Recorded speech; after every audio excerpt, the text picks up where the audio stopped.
even to the dividing asunder of soul and spirit, and of the joints and marrow, and is a discerner of the thoughts and intents of the heart. Ephesians 6:17. Take the helmet of salvation and the sword of the Spirit, which is the word of God. I am Itanabas, who is the one who breaks the crooked teaching in any different denomination.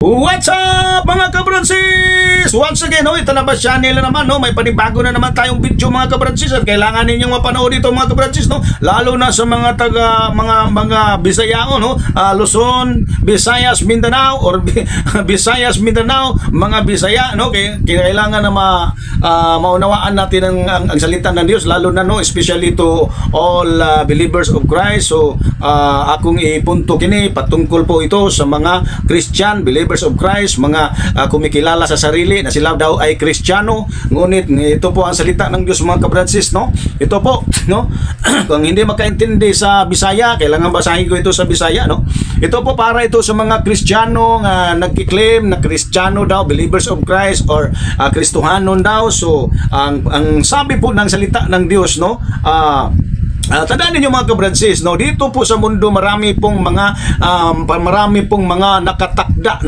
nakatakda ng mga kanang giingon og mga kahilihukan sa kalihukan sa mga kalibutanon nga mga panghunahuna, kalibutanon nga mga kasaulugan or selebrasyon, daghang kay mga kalibutanon nga mga gi-celebrate sa kalibutan. Mao nga kitang mga Kristohanon, ako ipasidaan ninyo kining pulong sa Ginoo nga di taon mo pataka og kanang dili mo mapataka tungod kay ang pulong sa Ginoo mao gini atuan ni subayon mga igsuon mga kabranches. Dinhi sa pulong sa Ginoo pahinumdom ni sa mga Kristohanon, mga magtutuotan ni Kristo, ayaw mo pagpatuyang o pagdali-dali diha pag-uyon kung unsay kalihukas kalibutan nga masunurin kay imos kalibutan, pero sa pulong sa Ginoo dili.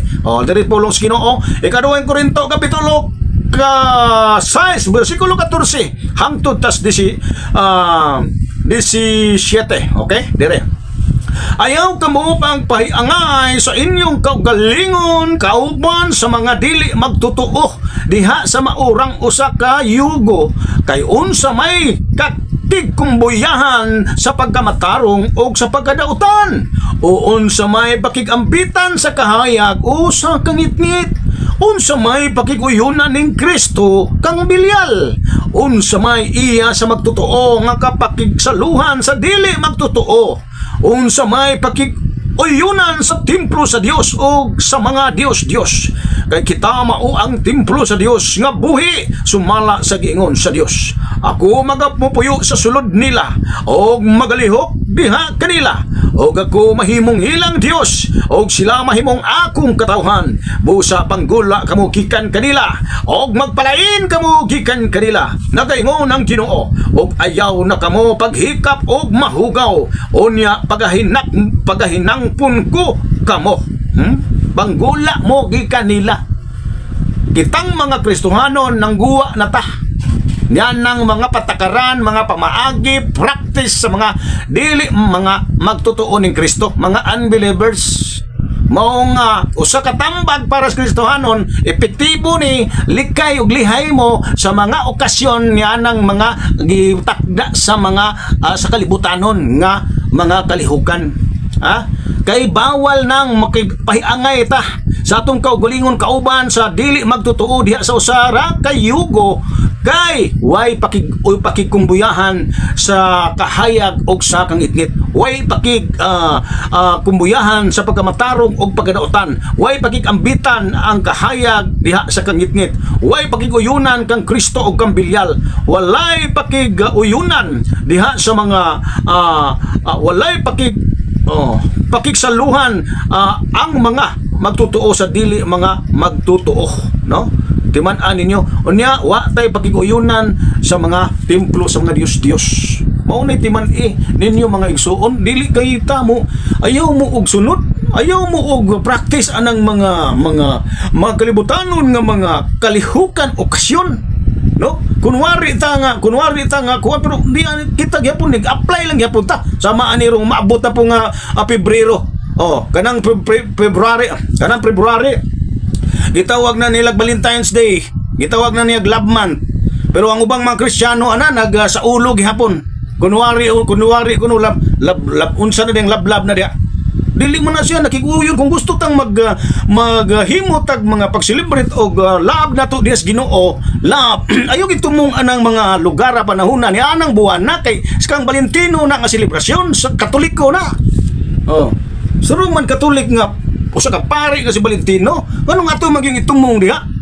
Wa kita kagulingon sige lang ta pangupya mga Kristiyanon. Ayaw mo kung mahimo ayaw mo nagsigi kada adlaw tang nagsigi og sa ulog og love sa Dios love.